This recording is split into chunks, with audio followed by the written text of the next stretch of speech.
일본은 급속도로 확산하는 코로나19에 대응하기 위해 7개 광역 지자체를 대상으로 긴급 사태를 선언했습니다. 네, 반면 중국에서는 발원지인 우한시의 봉쇄령이 오늘 해제됐는데요. 오늘도 황정현 기자와 하나씩 짚어보겠습니다. 어서 오십시오. 안녕하십니까? 네, 예상대로 일본이 긴급 사태를 선언했습니다. 이제 다음 달 6일까지인데 어떤 내용이 담겨 있습니까? 네, 일단 어제 아베 신조 일본 총리가 총리 관저에서 열린 정부 코로나19 대책본부 회의에서 긴급사태 발령을 결정하고 기자회견을 통해서 공식 발표를 했습니다. 도쿄도와 가나가와현, 또 오사카부 등 7개 광역지자체가 대상인데요. 아베 신조 총리 발언 직접 들어보겠습니다. かつ急速な蔓延による国民生活及び国民経済に甚大な影響を及ぼす恐れがある事態が発生したと判断し、改正新型インフルエンザ等対策特別措置法第32条第1項の規定に基づき緊急事態宣言を発出いたします。 네, 발령 기간은 다음 달 6일까지 한 달간입니다. 2013년 4월 발효된 신형 인플루엔자 등 대책특별조치법에 따른 긴급사태 선언은 이번이 처음입니다. 긴급사태가 선언이 되면 7개 광역지자체 지사는 법적 근거를 갖고 외출 자제와 휴교를 요청할 수 있고 또 유흥시설 등의 이용 제한과 이벤트 개최 중지를 지시할 수도 있습니다. 또 임시 의료시설 설치에 필요한 토지와 건물을 소유주 동의 없이 사용하는 것도 가능합니다. 예, 이게 늑장 대응이라는 비판도 나오고 지자체장한테 권한을 준 것뿐이라서 한계가 있다는 말도 나옵니다. 네, 그렇습니다. 일단 벌칙 규정이 없기 때문에 강제력에 한계가 있다라는 지적이 나오는데요. 각 광역 지자체는 외출 자제를 요청할 수는 있지만 아예 금지하는 건 아니고 또 이에 따르지 않아도 벌칙은 없습니다. 다만 의료기능 유지에는 도움이 될 거란 분석이 나오고 있습니다.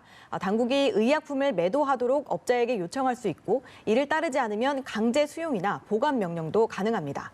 또 의료시설 설치를 위해서 소유자 동의 없이 토지와 건물을 사용하는 것도 가능하기 때문입니다. 아베 총리가 긴급사태를 선언한 어제 누적 확진자 수가 5천 명을 넘어섰는데요. 이 도쿄올림픽 선언 이후에 급속도로 확진자가 증가하고 있습니다. 이 때문에 이미 의료 시스템 붕괴 위협을 받는 지역도 있다라는 지적이 나오면서 이 같은 조치가 뒷북 조치다라는 비판이 나오고 있습니다. 네, 일본의 긴급사태 선언 내용과 그 한계까지 짚어봤고 이에 또 경제대책도 발표를 했습니다. 그동안 최대 규모죠? 네, 그렇습니다. 일단 아베 총리의 발표 내용을 듣고 이어가도록 하겠습니다. ない強大な規模となる GDP の2割にあたる事業規模108兆円の経済対策を実施することといたしました。 네, 108조에는 2009년 글로벌 금융위기에 대응해 발표한 56조 8천억 엔의 2배에 육박하는 수치입니다. 1,000만 가구에 30만 엔, 우리 돈으로 340만 원의 현금을 주고 매출이 감소한 중소기업과 개인 사업자에게도 각각 최대 200만 엔과 100만 엔을 지급하기로 했습니다. 또 수입이 급감한 기업의 세금과 사회보험료를 1년간 유예하는 특례 제도도 신설하기로 했습니다. 예, 근데 이게 이번 긴급사태를 개헌하고 결부지었다던데 이건 무슨 얘기입니까? 네, 일단 어제 긴급사태를 선포를 하면서 긴급 시기에 대응하기 위한 헌법 개정 논의에 대한 필요성도 호소를 했습니다. 이 자민당이 추진하고 있는 개헌안에 포함된 긴급사태 조항을 염두에 둔 것으로 풀이가 되고 있습니다. 여기에는 대규모 재해가 발생해서 국회의 입법 절차를 거칠 여유가 없을 경우에는 내각이 언제든지 긴급사태를 선포할 수 있고 또 국민은 긴급사태가 선언되면 국가 지시에 따라야 한다는 내용이 포함돼 있습니다. 아울러 자위대의 존재를 반영하도록 한 내용까지 있는데요. 개헌은 올해 아베 총리가 추진할 핵심 국정 과제였지만 이 코로나19의 논의가 중단된 상태였는데 이 위기를 기회로 삼아보려는 속내가 드러났다는 지적이 나오고 있습니다. 네, 이제 미국으로 가보겠습니다. 뉴욕주의 사망자가 좀 주춤하는 듯한 모습을 보였는데 다시 급증했어요. 네, 그렇습니다. 이 뉴욕주에선 사망자 증가세가 다소 주춤해지면서 이 정점에 도달한 게 아니냐라는 분석이 나왔는데 신규 사망자 수가 다시 급증을 했습니다. 현지 시간으로 지난 4일 630명까지 치솟았다가 5일과 6일에는 500명대에 머물렀는데 네. 7일 다시 730여 명까지 증가한 겁니다. 쿠오모 뉴욕 주지사는 입원율 지표에선 확산세가 둔화하는 신호가 있다고 언급을 했는데요. 이 내용 직접 들어보시죠. Projecting that we are reaching a plateau in the total number of hospitalizations, and you can see the growth, and you see it starting to flatten. Again, this is a projection. It still depends on what we do. 네, 뉴욕시의 경우에는 누적 사망자가 3,200여 명으로 2001년 9.11 테러 당시 희생자 수치를 넘어섰습니다. 당시 뉴욕시에서만 2,750여 명이 숨진 것을 비롯해서 모두 977명이 목숨을 잃었었습니다. 뉴욕에 이어 확진자가 많은 뉴저지에서도 하루 사망자로는 최고 기록인 231명이 목숨을 잃었습니다.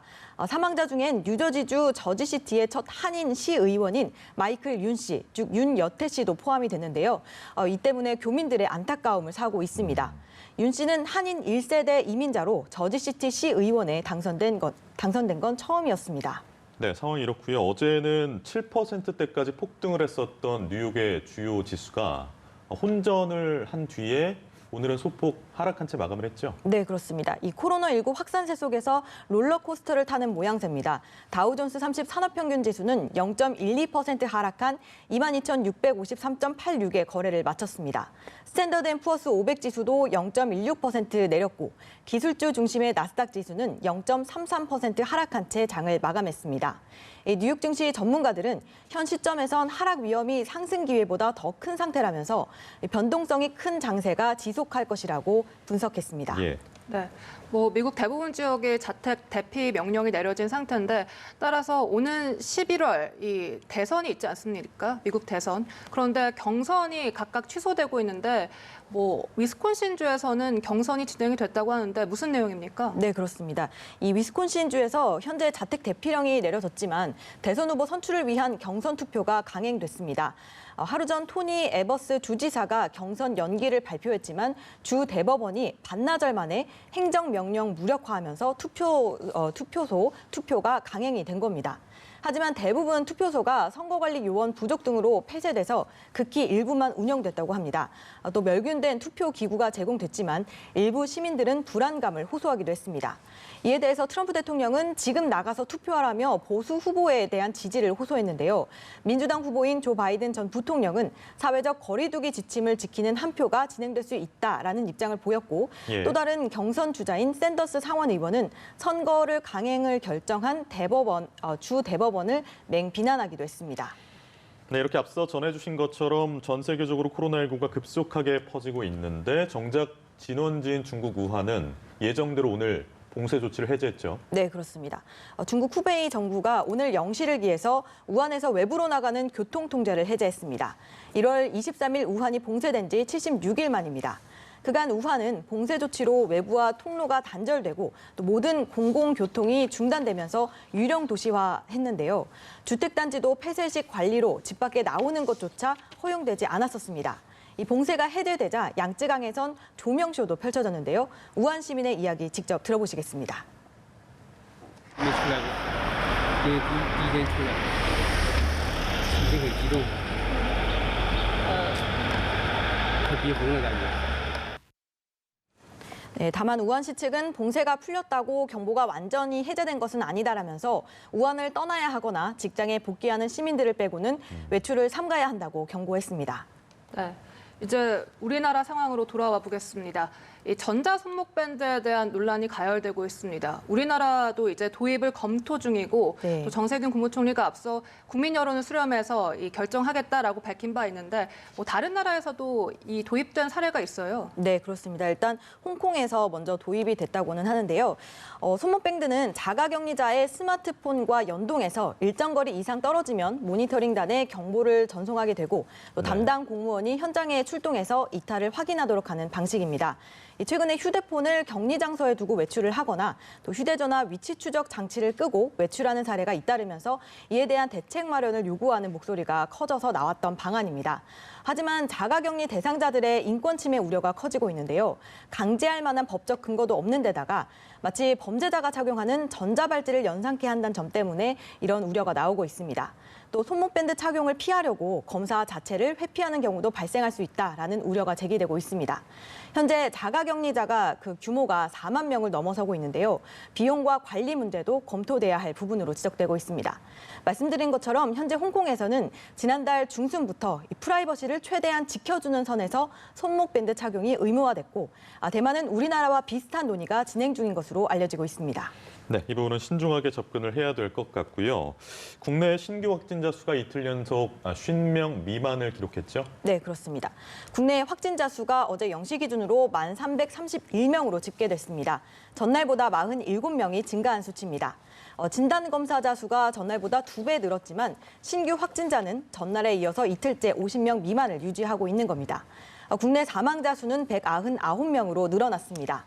국내 완치율은 64.8%로 집계되고 있습니다.